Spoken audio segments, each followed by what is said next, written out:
Hi there, and welcome to Saigon. Probably not what you were expecting. This full itinerary was from Saigon to Melbourne via Singapore. I didn't feel the need to make a separate video for the first flight, so we can just check out a few of the quick highlights from on board. Like most low-cost carriers, the exit row is really the way to go. I know it's more, but for short flights, I think the low-cost carrier exit rows are actually a better choice than full-service carrier normal legroom seats, in most cases. But that's just me. As I'm reading this now, I'm realizing that interesting might be a stretch, but interesting that this A320 was one of the first I've ever been on that doesn't actually have carpet. It was an industrial hard surface, which I actually thought was pretty clever. Easy to clean, and certainly will be smelling better than a carpet in 10 years. The real reason why I wanted to preview this first flight, though, was because of my Oriental treasures. Of course, my Oriental treasure rice, that is. Their word, not mine. This was seriously satisfying. Kinda hungry now. We deplaned in Singapore at a remote gate, which I didn't even know was a thing here, and I got yelled at for filming. So, if you're new here, I'm Kevin, the Flip Flop Traveler. If I want you to know one thing, it's that the opinions in my videos are honest and my own. If you'd like to know more about what, how, and why I do what I do, scan the QR code to read more. Have a look around the channel, there are hundreds of flight and hotel reviews to watch. This Scoot review starts right now.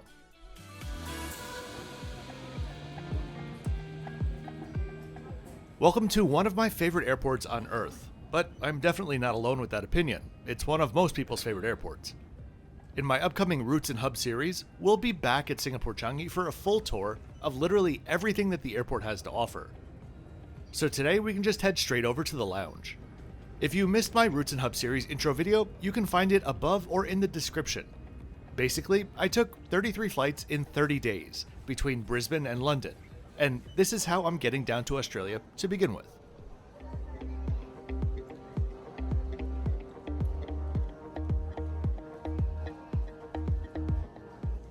Changi has 4 terminals, though they are in the development stage of a 5th terminal, which will put all of these terminals, maybe just all terminals, to shame. Terminals 1, 2, and 3 are connected in a U-shape airside by walkways or trains, while Terminal 4 isn't connected and you can transit with a shuttle bus. Today we're departing from Terminal 1.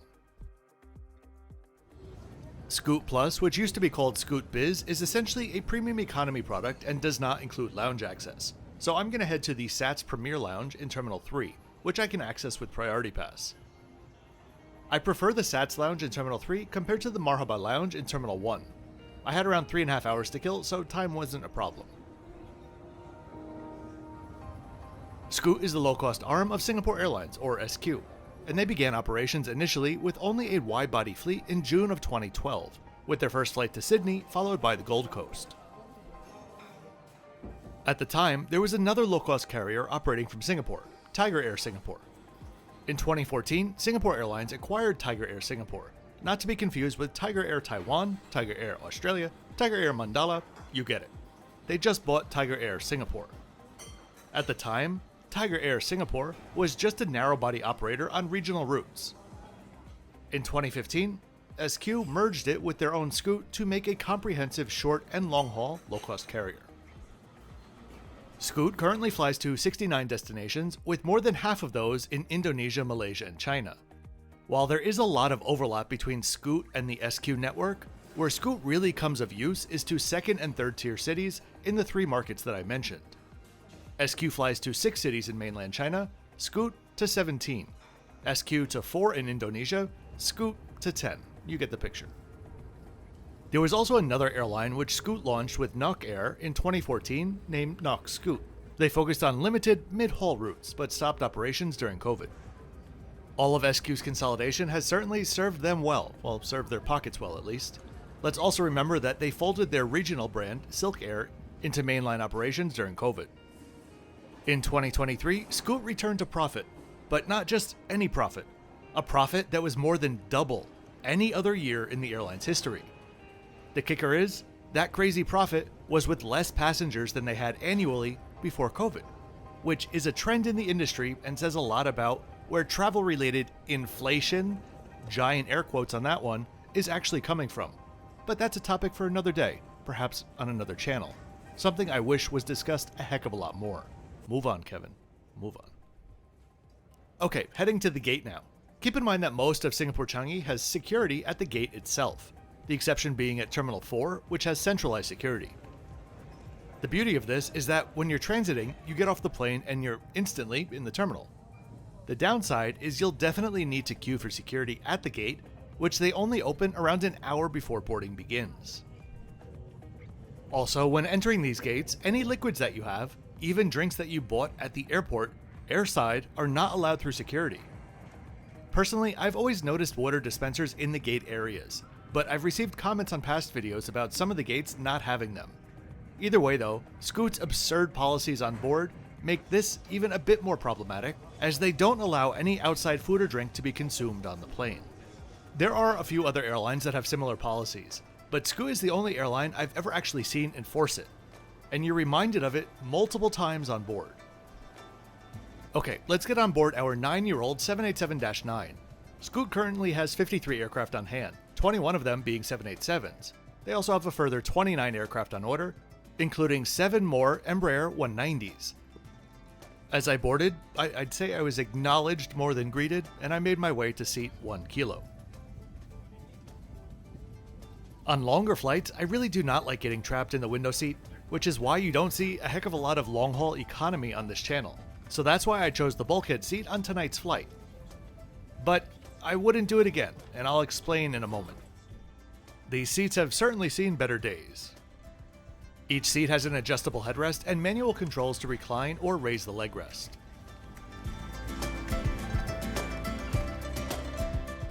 In Scoot Plus, there are universal outlets available for use. But in economy, they charge for use of these. I'm not kidding. The price depends on the length of the flight, but it's in the $5 to $10 range. Legroom is good, but I don't think the leg rest could support a wet cat. Okay, let me tell you why you might not want the first row. When I sat down, my first thought was, oh, well, this feels snug. Not like crazy snug, but like economy snug. And it was. The seats in the first row are actually narrower. You can see it here with the misalignment of the armrest to row 2. Keep in mind the armrests on the aisle line up. These seats are advertised to be 19 inches wide. Take an inch off and you're now, in fact, in Airbus economy seat dimensions. Not a huge deal, definitely not a huge deal, but worth mentioning for those of us who appreciate their wiggle room. Oh, and no overhead air vents. But if you get hot, I guess you could just splash yourself with your free cup of water. The manual safety demonstration began and we pushed back. It was on autoplay. I was multitasking. I was feeding my baby lion. These are all real reasons, kinda, why I often forget to click the like button on videos that I actually did like. So anytime a creator reminds us to click like and subscribe to the channel, I do it right in that moment. Why? Because otherwise I'm gonna forget. Mark my words. Grassroots support is what keeps channels going, much more so than any algorithm ever could.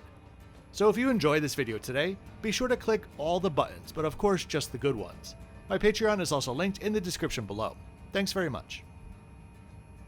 We had a pretty quick taxi to the runway for this middle of the night departure. The spool up, takeoff, and airport stats are coming up next.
Okay, let's take a deep dive into all of the comforts and amenities available on tonight's flight.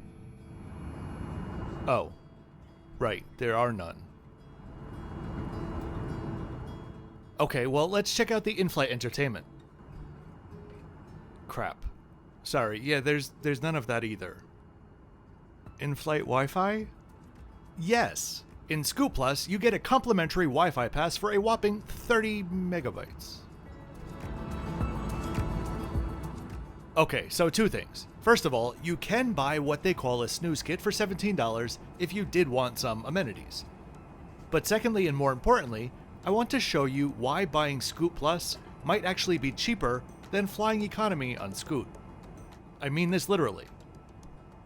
I'm not sure why, but Scoot Plus is not pricing out like I was able to book from Saigon, so just for today I'm using Bangkok to Melbourne as an example. This is all in USD. Economy, $179. Scoot Plus, $427. That's a lot more, right? For my Scoot Plus example, I added on a sleep kit as well as 200 megabytes of Wi-Fi for each of the two flights. The total came to $477. Carry-ons, 30 kilos of baggage, a meal on each flight, seat selection, priority boarding, all of that was included. Now onto economy.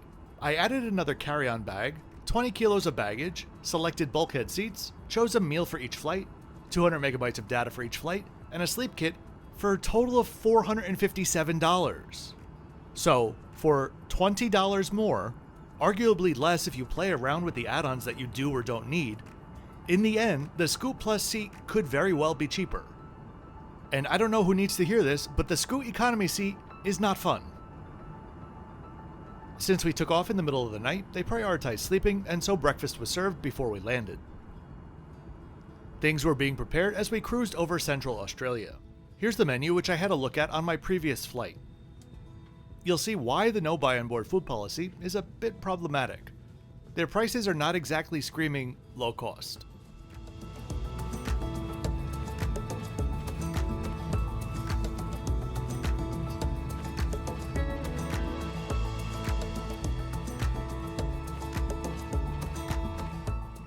For my meal, I pre-ordered nasi lemak when booking my ticket, which for what it is pretty hard to screw up too badly on a flight.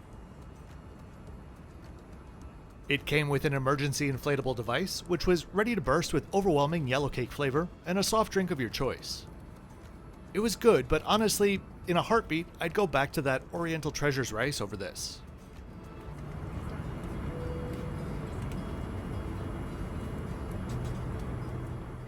A quick peek at the very basic but clean bathroom, and then I had a shower. And by shower, I mean that panel directly above my head. It had really good aim. Started to leak as we were in the last 15 minutes of our descent. After a few minutes, we were able to plug it up with some tissues. So one thing about service on board that I did want to mention. It's such a strange dynamic because, they're owned by Singapore Airlines. Whether you like Singapore's seats or food is a reasonable conversation to have, but somewhat universally, their service is exceptional. So it begs the question, do they specifically ask the Scoot crew to not be exceptional?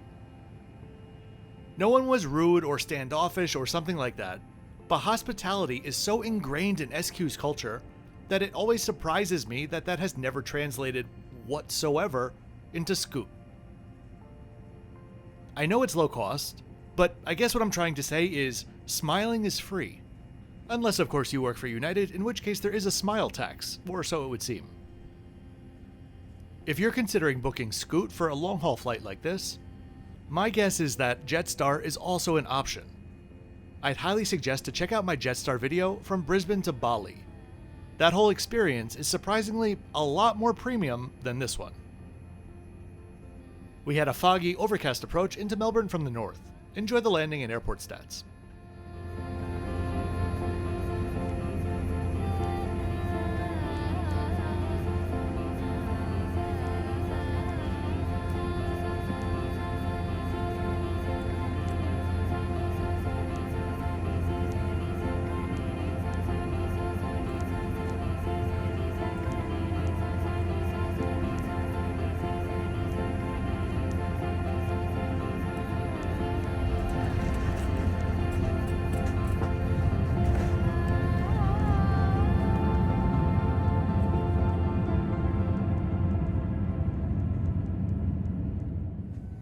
So, is it worth it? Obviously, it depends on the price. But to get to Melbourne in a premium-ish economy for under $500, that would fall into the abso-freaking-lutely category. I also love how apparently abso-freaking-lutely is a word recognized by Google because it spell-checked me. Scoot is what it is, but I think there's an argument to be made that you get more than what you pay for in Scoot Plus, especially compared to economy. I should also mention comparable Singapore Airlines prices. On the same date from Bangkok to Melbourne, SQ is $466 in economy. Compared to the ticket I priced out, that's like $10 more than Scoot Economy. And SQ's price includes nearly all of the add-ons that Scoot does and is much more comfortable. For premium economy though, SQ charges $1,061. Arguably for a better product, but more than double the price better? In conclusion, unless you travel with no bags, don't need food or water, and don't mind the center seat, Scoot Economy is a ripoff, and Scoot Plus is a great value. End of story.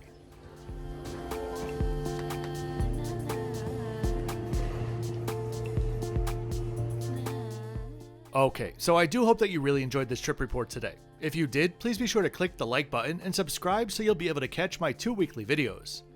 I'll see you next time on Virgin Australia in business class up to Brisbane. Oh, and as always, thanks for watching until the end.